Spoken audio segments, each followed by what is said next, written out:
All right, today we're going on a road trip, but, a 14th century one, with one of the all-time greatest hits of English literature, Geoffrey Chaucer's The Canterbury Tales. And what we're going to discover is that this collection of stories isn't just a book, it's this brilliant living snapshot of an entire world. So let's dive right in. I mean, seriously, think about that. How would you do it? How could one person, in one single book, paint a living, breathing portrait of all of English society? We're talking everyone, from the chivalrous knight at the top to the humble farmer, from a devout nun to total con artist.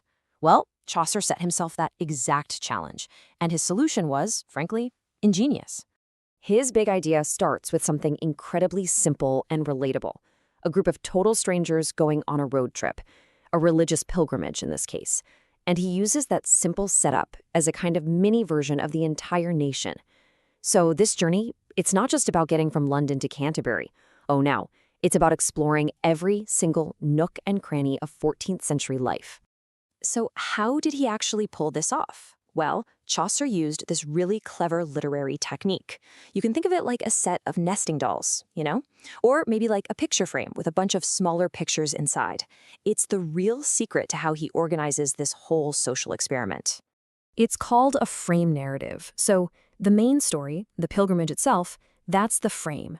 And then inside that frame, we get all these smaller stories told by the different characters. And here's the brilliant part. The pilgrimage gives Chaucer the perfect excuse to throw a knight, a miller, a nun, and a cook all together on the same road. People who would never normally hang out. It's the ultimate medieval social mixer.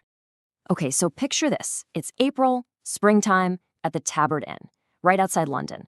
A group of 29 pilgrims from totally different backgrounds have all gathered here. And they're all headed to the same place, Canterbury, to visit the shrine of St. Thomas Becket, which was a super popular spiritual destination back in the day.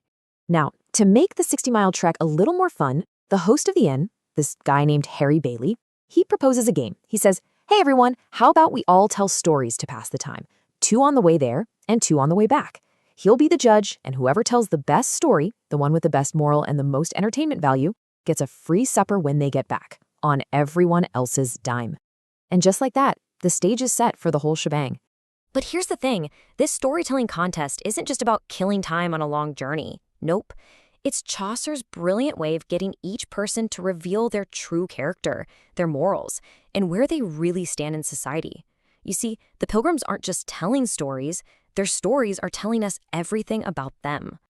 This quote just nails Chaucer's ambition perfectly. He isn't just telling tales, he is literally building a portrait gallery. Each and every pilgrim is a unique, individual person, sure, but they're also a perfect representative of their social class and their job.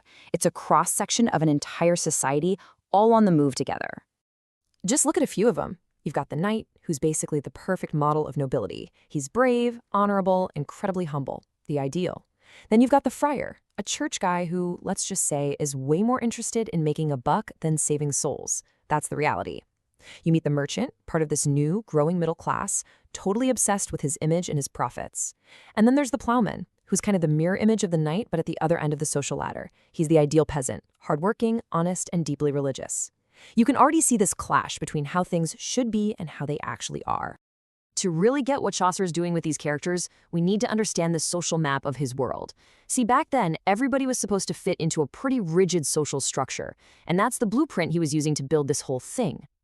So medieval society was, at least in theory, organized into what they called the 3 estates. Super simple, really. First, you had the clergy, those who pray for everyone's souls. Second, the nobility, those who fight to protect the kingdom. And third, the peasantry, those who work the land to feed everybody else. It was supposed to be this neat, tidy system where everyone knew their place and had a specific job to do. Now, this very structure gave birth to a whole literary genre called estate satire, and its entire purpose was to hold a mirror up to society. Writers would describe the perfect version of a knight or a priest and then put them right next to the often corrupt, messy reality. It was a way to critique society with a wink and a nod. And Chaucer, well, he becomes the absolute grand master of it. And you can see this perfectly in how Chaucer treats the church folks. I mean, it's night and day. On one hand, you have the parson. He is one of the very few truly good guys on this trip, a poor but holy country priest who actually practices what he preaches. He's the ideal. But on the other hand, you have the partner, This guy openly brags about selling fake holy relics and conning poor villagers out of their last penny. He is the walking, talking embodiment of corruption within the church. But here's where it gets even more interesting. Chaucer wasn't just mapping a nice, stable society. He was capturing a world that was smack in the middle of a massive, chaotic transformation, a world where those old social maps didn't quite work anymore. The 14th century was, to put it mildly, a rough time. First, the Black Death comes along and wipes out maybe half the population. This causes massive labor shortages, which suddenly gives the surviving workers the power to demand better pay. This shakes the foundations of the whole feudal system. And all this chaos fuels the rise of a brand new merchant class and eventually boils over into the Peasants' Revolt, which happened just a few years before Chaucer started writing. So the key takeaway here is that a lot of Chaucer's pilgrims don't fit neatly into those old three estates. Characters like the merchant, the sergeant of the law, and of course, the unforgettable wife of Bath, they represent this new rising middle class. They've got money, they've got professional skills, but they don't have a fancy noble birth. They are the living, breathing proof of a society in major flux. So we've looked at the frame story, we've looked at the society, but Chaucer saves his most brilliant trick for last.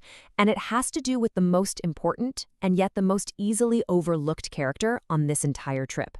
The person telling us this whole story is actually one of the pilgrims himself, a character named, get this, Chaucer. And this narrator makes a big promise right at the beginning. He swears he's just going to be a faithful reporter, telling us exactly what he saw and heard, word for word, holding nothing back. He presents himself as just a simple, objective camera, just recording reality. But that's the million-dollar question, isn't it? As you listen to his descriptions of people, you have to start wondering, is he really the objective reporter he claims to be? Is he showing us a clear picture, or is the lens a little distorted? Yeah, it becomes pretty clear pretty fast that our narrator is, well, he's a bit of a dupe. He comes across as naive, maybe a little bumbling, and he seems way too impressed by everyone. He'll praise characters for things that are obviously shady, like he'll marvel at the friar's skill in begging for money, or how good the manciple is at cheating a bunch of educated lawyers. He is what we call an unreliable narrator. We just can't take his version of the story at face value. And this right here is Chaucer's masterstroke. It's his ultimate literary move. Because we can't trust our guide's judgment, we, the readers, are forced to become the judges. We have to read between the lines, look past the narrator's silly praise, and figure out for ourselves who's genuinely noble and who's a total fraud. Chaucer doesn't just show us a portrait of his society, he makes us active participants in judging it. So this leaves us with a really fascinating final thought. Chaucer's road trip, written over 600 years ago, shows us a society in complete upheaval, described by a narrator we can't fully trust. And it kind of makes you wonder, doesn't it? In our own rapidly changing world, how reliable are our own storytellers? And how well do we really understand the stories they're telling us?